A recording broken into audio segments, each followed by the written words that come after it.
This is my SLM project. I was working with APUSH, specifically grading the LEQ, which is a long essay question on the APUSH. It's a free response question asking students to analyze different times in history and different movements or events and create connections and differences between them to support a claim. So basically, how I did the litmus test for this to evaluate how models currently do is basically just a LEQ grading practice sheet. It would first give the LLMs a basis of what the LEQ rubric was, which includes the thesis, which is a historical claim, contextualization, which gives a broader historical context, evidence, which is just pieces of evidence along with how the evidence supports their claim, and also analysis and reasoning, which uses historical reasoning to identify complexities in historical events and movements. And then after that, they would be given a prompt as well as three essays with each of the prompts. So this is one of the essays. Basically, it's just per prompt will be three essays of varying levels. This is a mid-level essay. This is a good essay, which is a 6 out of 6 because there's 6 points in total, and then this is a bad essay.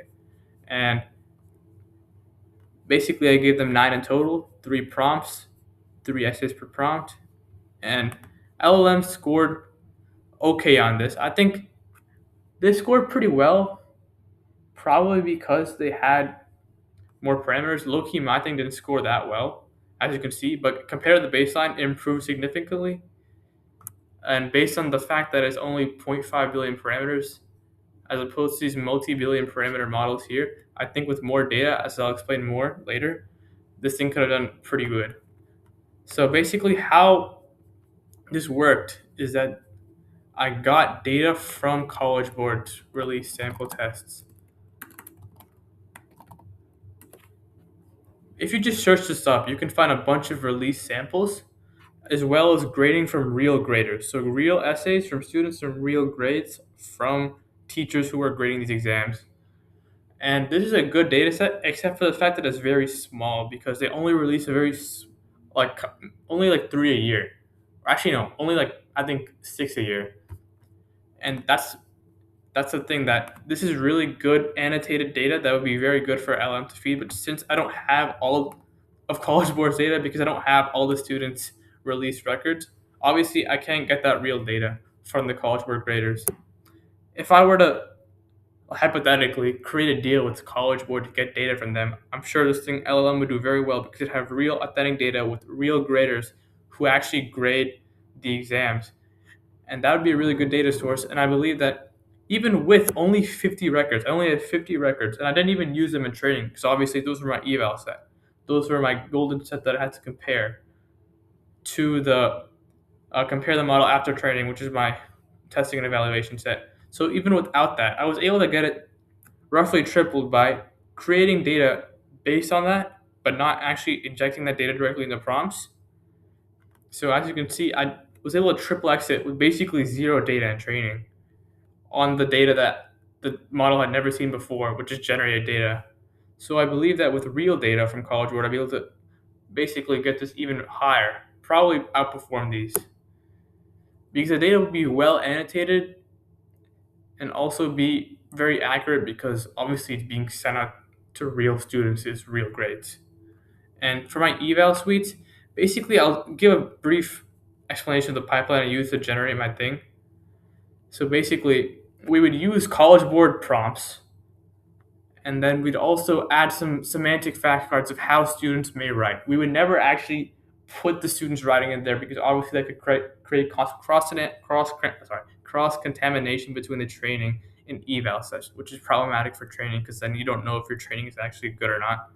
So what we did is we had little small paraphrase samples from them to basically understand how students talk in these essays. And I had to do a lot of system prompting for this, specifically get the LLM to basically be in the mind of a student. So I would give them a word limit. Initially, I did a time limit, but I had to change it to a word limit because some mentor told me that a time limit is a bad idea for an LLM.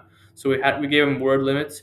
We gave them historical knowledge categories, which is basically low, mid, or high, roughly speaking, and also reasoning abilities. And then based on that, it would create an essay. And the essay would be created completely separately from any scoring. The scoring would be done by different sub-agent judges, which would then go ahead. There'd be three judges per essay to score them. And then we have a final judge to vindicate what is right and what is wrong. Basically, what this did is it allowed for us to not kind of work backwards and actually work in the way that a real AP grade would work. First, get the essay generated, and then grade it, and then evaluate the grade. And we obviously had a lot of sub agents basically vindicating on this and understanding, okay, what is this fact doing? How is this fact contributing to the prompt, et cetera, et cetera. And then basically, I had to go and actually myself, I had to go and look through 60 different grades of these LLMs and judge them and adjust the grades accordingly, so it could basically adjust all the grades that were kind of on the edge. And eventually, I got to the training. This was actually my latest iteration. Before that, I had way simpler ways of making data, but the data was just bad. The data was bad because it didn't sound like a student. It sounded like an LLM, obviously, because it was made by an LLM. So I realized that I need to have a good system prompt, and that's why I have to make such a specific system prompt. And then the evals also have to be done for the graders. I had some deterministic evals. For example, if a LLM judge was quoting something that was not in the essay, we had like a basically control F to see if the quote is actually in the essay or not. That was a big deterministic eval.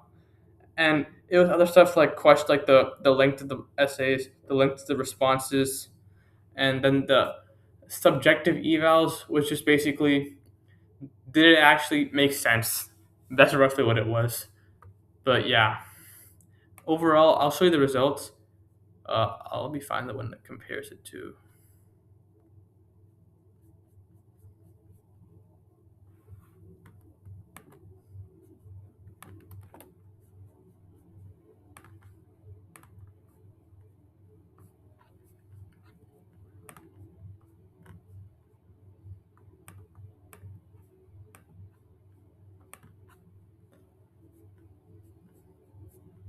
Oh, sorry, it's right here. So basically, as you can see, it's doing pretty much worse than all the frontier models.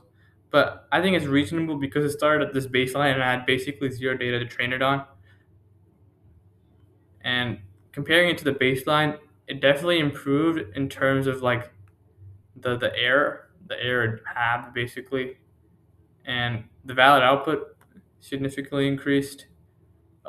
Exact rubric rows. This rubric rows means how similar the rubric is to the actual AP graders rubric. So if they got the thesis point and the model got the thesis point, it would increase the score by one.